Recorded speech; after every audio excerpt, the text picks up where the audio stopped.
name is Joanna Pop. I'm an assistant professor in the sociology department. Part of the senior teaching qualification program, I coordinated the Socio-Hub project, and an important part of the project consisted in creating educational materials for knowledge transfer skills. The innovative approach that I implemented in the project was the co-creation of these materials together with students. The result is a course on knowledge transfer skills that covers writing blog posts, making infographics, fact sheets, and video projects. We develop manuals and work with examples, we gather logs and testimonials, and all the content is freely available for the staff and students of Tilburg University.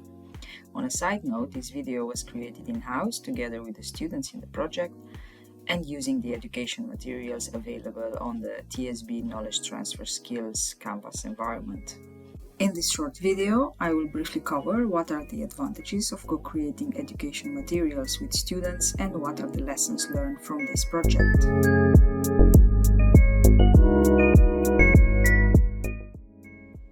What I brought to the table was my previous experience at Canva.com. This is the application we used in creating the fact sheet and infographics manuals and also other presentation material. Then, my creativity and problem-solving skills were very useful in such a complex project.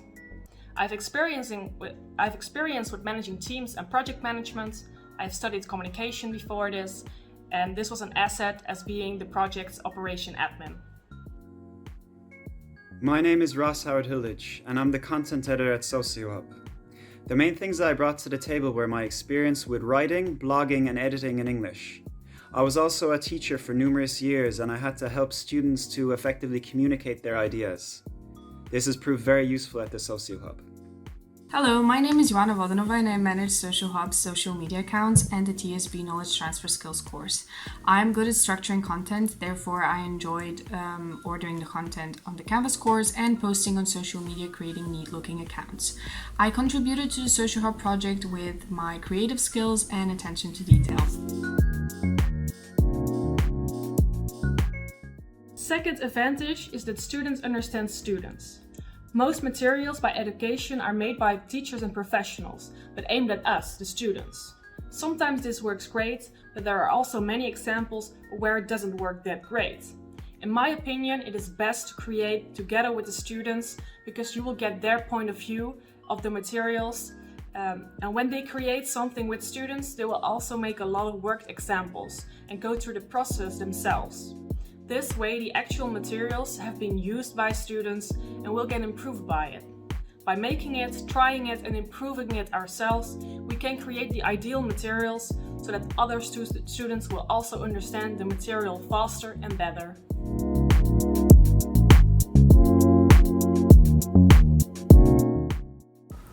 My idea was to have students involved in the project in two ways, as part of their bachelor internship and as volunteers.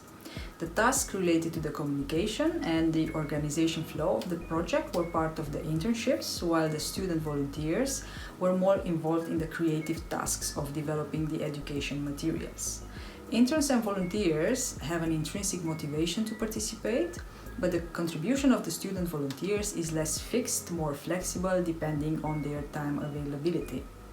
Next to the interns and the volunteers, due to an EduLab Education Innovation Grant that I received, it was also possible to have a paid student assistant in the project, and this helped tremendously because I was able to look for a specific skill set. In this case, strong communication and organization skills were a priority, and to count on a specific numbers of hours every week from this person.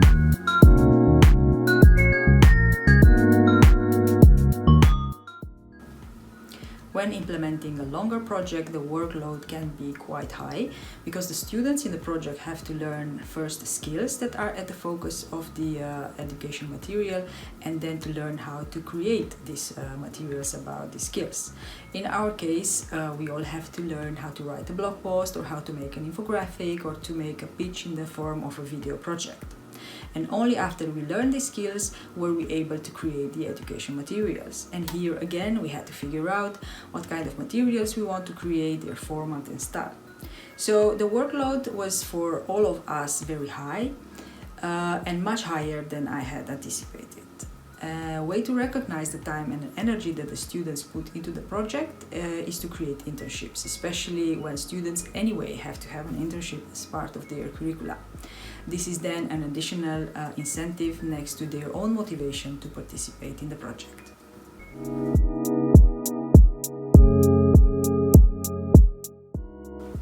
This is an ongoing project and our goal as a department is to embed it further in the curricula in the years to come, and so it is important to have the human resources to sustain it. In our case, we have a position for a student assistant that is assigned to the project and also an ongoing bachelor internship position.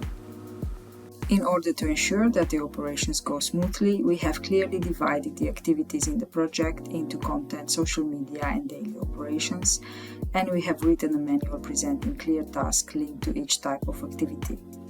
In this way, the transition into the project of new interns and student assistants can be done smoothly.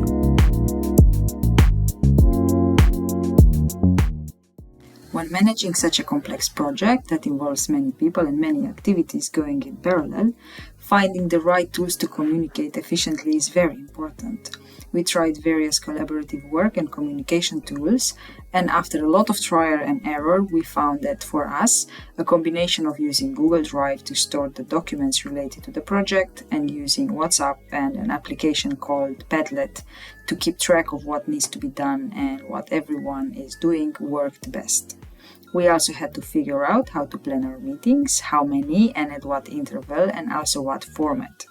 Simona, our operation admin, had a great idea to use a technique that she learned in her previous studies in communication. It's called a Scrum meeting that works perfectly to keep track of what is happening in the project. Scrum is a way of meeting for teams they can use to produce products faster by breaking large projects into smaller pieces that can be completed in short time frames. So, using Scrum means working with short deadlines. Normally, you hold Scrum meetings daily, but we did it weekly. So, in those weekly meetings, we discussed what needed to be done that week and to look at what everybody was doing. This made sure we knew what everybody was working on and to spot obstacles early so we didn't lose valuable time. This worked great for us, and after that meeting, I discussed with Ioana what was being discussed and what is going on, so everybody knew what was going on at the same time.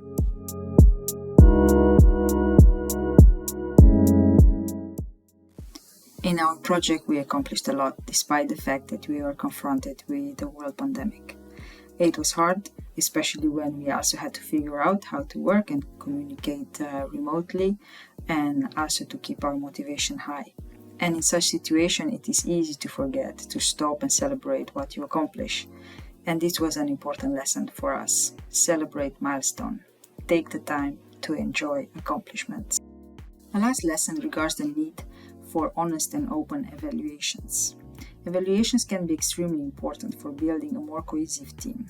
Our final evaluation is a great example. Before the formal face-to-face meeting, we answer several questions in a shared document.